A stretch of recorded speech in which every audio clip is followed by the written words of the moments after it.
In the previous episode, we explored the moment that changed Iran forever. In 1953, a covert operation backed by American and British intelligence overthrew Iran's elected Prime Minister, Mohammad Mosaddegh. If you haven't seen that story yet, you can watch it through the card on screen. Today, we continue that story. This is episode 2 of our Iran conflict series. And this episode asks a simple question. What did the next 26 years actually look like for the Iranian people?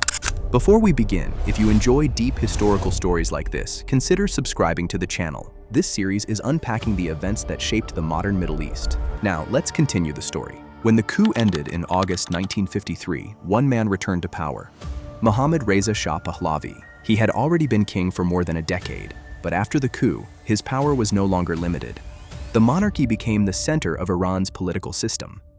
The Shah was only 33 years old, young, ambitious, and determined to modernize his country. He also understood exactly how he had returned to power and who had helped make it happen. In the years after the coup, American money and military aid flowed into Iran. Iran quickly became one of Washington's most important allies in the Middle East.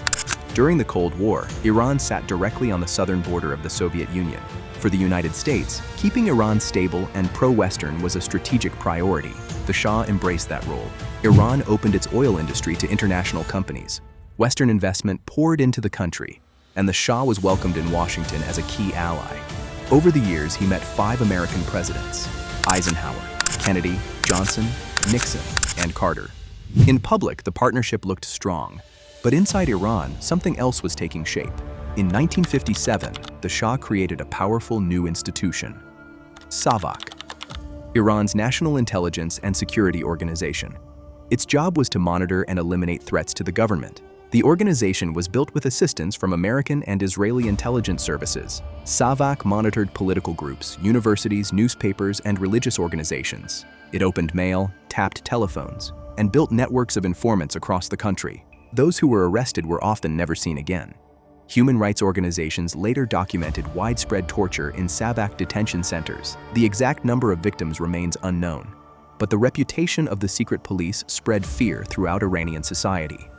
Despite this, Iran continued to be described internationally as a stable ally. In 1977, during a state visit to Tehran, US President Jimmy Carter raised a toast to the Shah. He called Iran an island of stability in one of the most troubled regions of the world. But beneath that stability, pressure was building.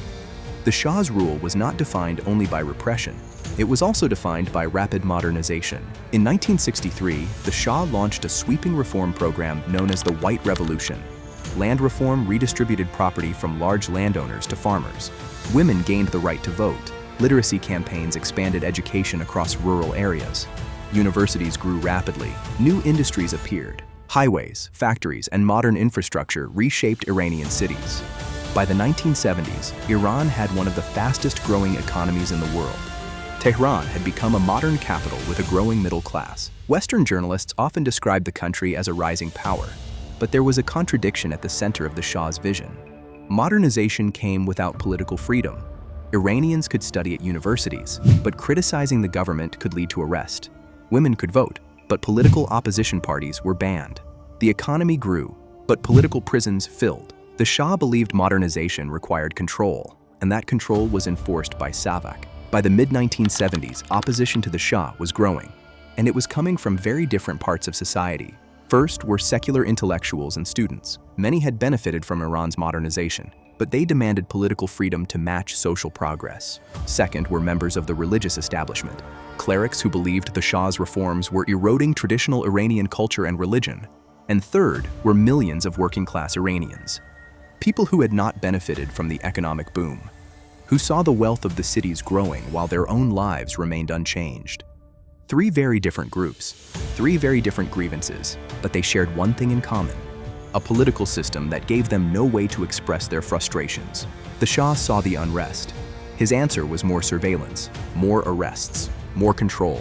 Then, in 1977, something unexpected began to happen. A 77-year-old cleric living in exile started sending cassette tapes into Iran. The tapes contained speeches and sermons criticizing the Shah.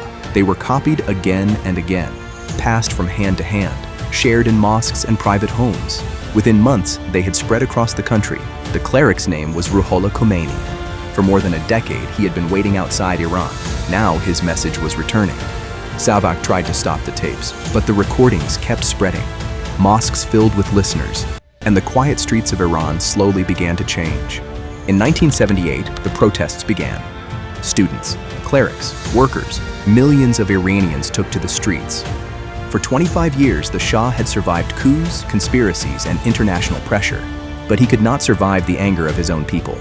Within a year, the monarchy would collapse, and the revolution would begin. In the next episode, we follow the uprising that shocked the world, the Iranian Revolution of 1979, how a modernizing monarchy collapsed, and how a new Islamic republic emerged from its ashes. That story continues in episode 3. If you're following the series, make sure you're subscribed, because the next chapter is where everything explodes.